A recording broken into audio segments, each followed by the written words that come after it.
All right, to start off this week, we're joined by forward Julie Doyle. Julie, headed across the country to take on Bay FC. Just give us your initial thoughts on the kind of matchup you expect. Yeah, I mean, it's always fun traveling out there. They always have a really great atmosphere. And I went to college out there, so I'm excited to see family and friends. But yeah, they're a good opponent, but I think the main thing is just we focus on ourselves and we execute our game plan. But also, Speaking of yourself, coming back from injury, I mean, it's been a long journey back from you. Just getting to start last game, what did that mean to you after a couple months out? Oh man, I missed this game so much and just like being out there with my teammates, and it meant the world to me. And getting to start at home and for the Pride game, I just couldn't be more motivated out there, and I'm just so happy I got one under my belt. Just take me through like the last couple months for you. Obviously, you get in the game, first game, score, get injured, and then you spend a couple months out. Just how does that kind of how do you deal with that mentally? Just like I mean, if I'm being real, it was tough. Lots of ups and downs and miniature setbacks and stuff, but I'm really lucky to be on a team that supports me and a great medical staff, and I fully trust them, and so I just knew I was going to return. It was just a matter of when, and we were, taking it slow and to make sure that I was fully ready, and I feel fully confident now. How big did your teammates play in just your kind of mentality and your comeback? Huge. Day before game, I actually was like quite nervous because I went from 0 to 100, but I had multiple teammates come and talk to me and lift me up, say that I was doing great in training, and it just really gave me the confidence when I went out there, and I just wanted to play for them when I was out there. So just kind of what are you looking for now? I mean, obviously, get the 45 minutes under your belt. Yeah. What do you kind of, you're in a competitive environment, you're fighting for minutes, just what are you kind of looking for now?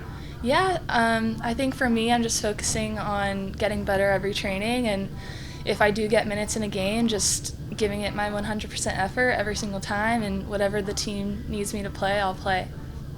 From what you've seen from the team so far, granted you were out for a period of time, but what do you think is the state of this team right now? Like, what are the strengths right now? Some things that might need to be improved right now. Yeah, I think we're learning a new formation, so that's always tough, but I think we need to produce more goals and more. I mean, we're creating so much. I think it's just like that end product and that final product, so hopefully I can help with that.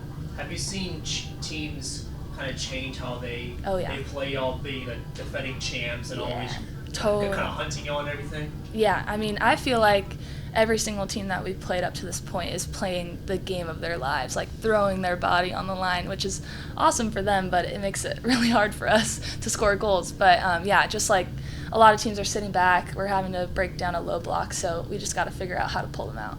How different is that from years past?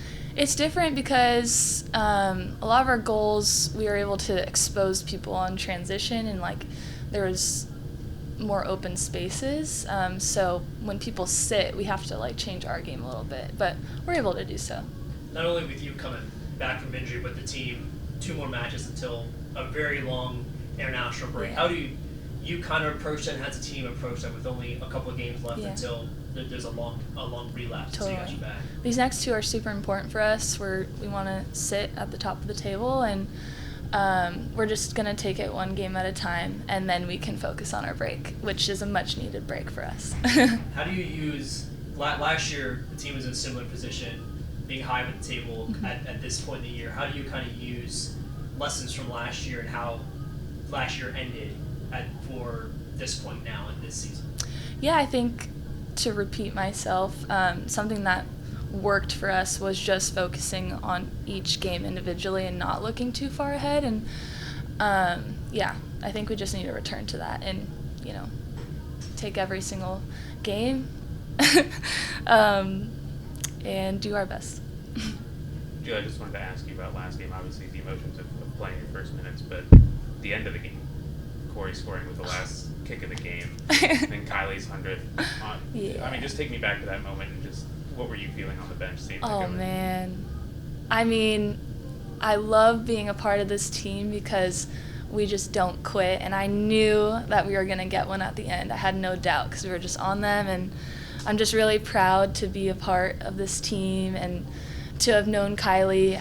This is now my 4th season. She's been here all 4 years, and like even when she wasn't a captain, I looked up to her as a leader. She's just a natural born leader, and she deserves all of the credit that she was given at that game, and we just love her so much, and I'm just so proud of Corey too. That was her first goal.